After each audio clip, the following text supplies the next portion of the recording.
Ladies and gentlemen, welcome back. I recorded a video literally just, I don't know, 10 minutes ago. So I'm wearing the same shirt. I wanted to talk about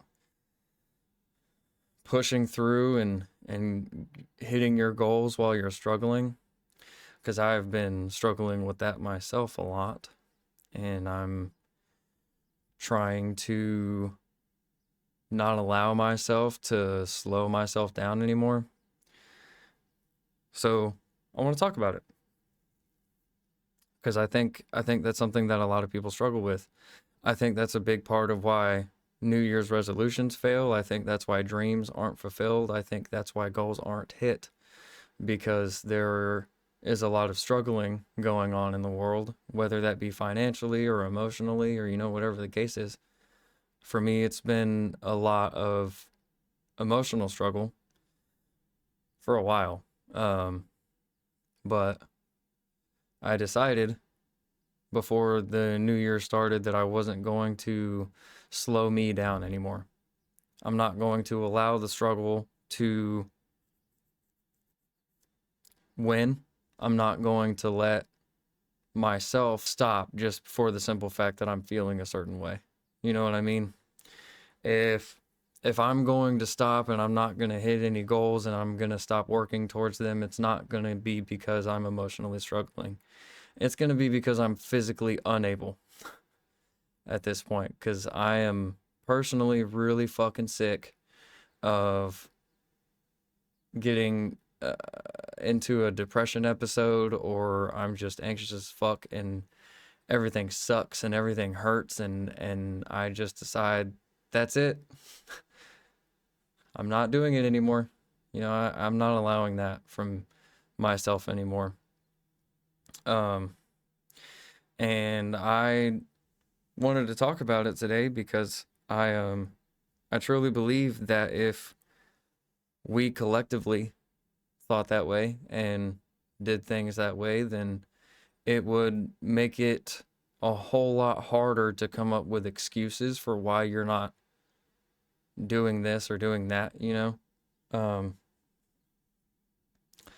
because if you're able to practice the discipline that it takes in order to work for those goals, then you basically have nothing to stop you.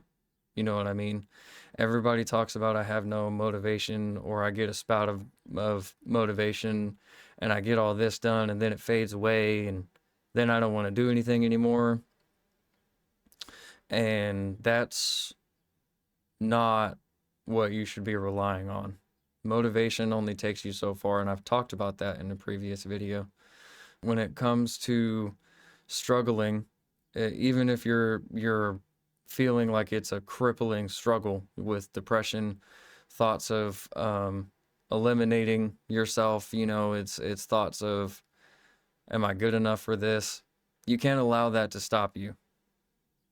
Self-worth has been an issue for me personally for a long time, and I believe that everybody deserves to live their dream. I believe that everybody deserves to get to that point that they want to in life and feel fulfilled in their life. And the only way that that's going to happen is if you do it yourself. Because unfortunately, no one's going to do it for you. So I'm a really big advocate for learning the difference between motivation and discipline. Motivation is a great tool to get started, but for the consistency purposes, you need to practice discipline. You can't allow emotions to keep you from your own goals. You can't allow even trauma. And I've been there. I've been in a point where I relived a string of unfortunate events that really fucked me up, and I can't do that anymore. Whenever I was talking about suppressing emotions the other day, that's kind of what I do in order to get my stuff done. I don't I don't keep emotions suppressed. I don't keep them locked away. I put them on the back burner for a little bit so I can get my shit done, and then whenever I get my shit done, I will allow myself to feel whatever it is I'm feeling. And if it's something that I need to deal with for multiple days or, whatever, then I will do that. But in order to get my shit done and go to work for the day and, so on and so forth, I have to almost turn my brain off. And that's really hard to do with a brain like mine because there's always something. It's always something going on in my brain. It doesn't matter if it's something minuscule or something fucking major, you know. Um, it's always something. So I think it's really important to learn to practice the discipline and not allow yourself to slow down and put your own goals on the back burner because you're struggling.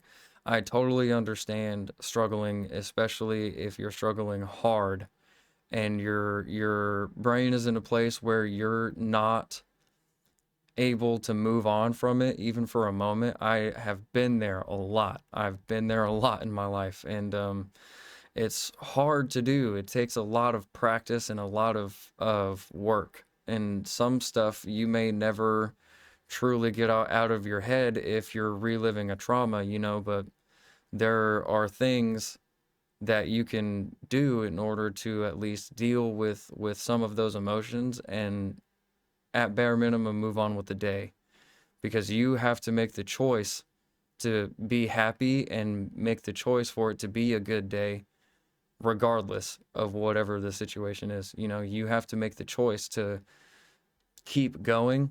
Everything that you do is a choice.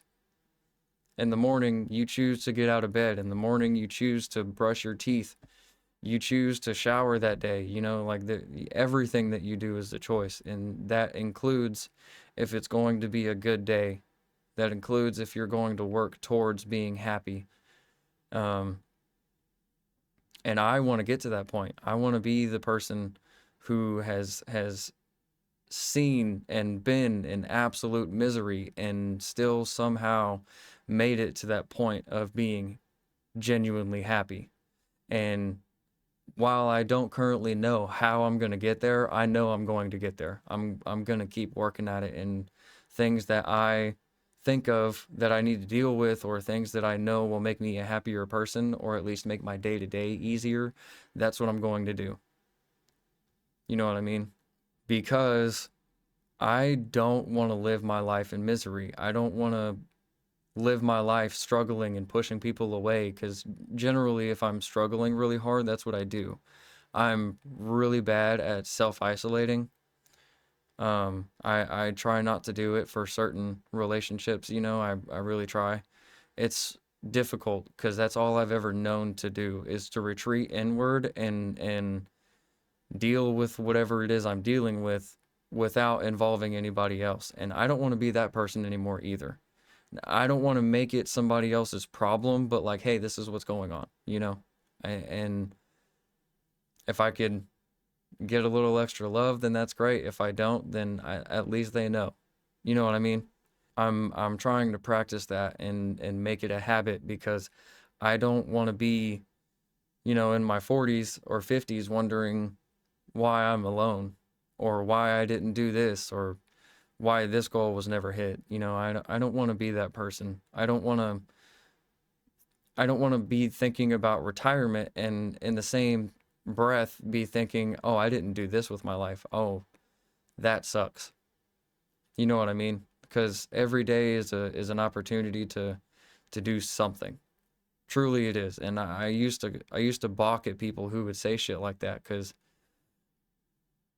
what does that do for me?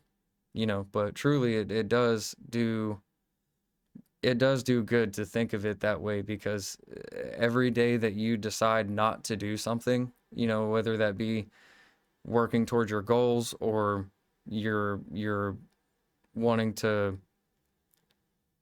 work on something on yourself personally, whatever it is. If you decide not to do that, that's another day you lost out on to not do that thing. You know, um, we're only here for a limited time. I could be gone tomorrow. You know, I could be dead tomorrow. If I did die tomorrow, I wouldn't be happy with where I'm at now. But let's say I die from a year from now, and I've done things that I wanted to do, and I've lived in a certain way that I wanted to live, that I will die a much happier man than if I were to die tomorrow. Because I did something, I worked towards those goals, and I didn't allow my struggle to keep me from doing it. You know what I mean? I think that's something that should be practiced. And I think that's all I really got for that one. I feel like I'm going to talk in circles if I keep going. So, yeah, I will see you in the next one.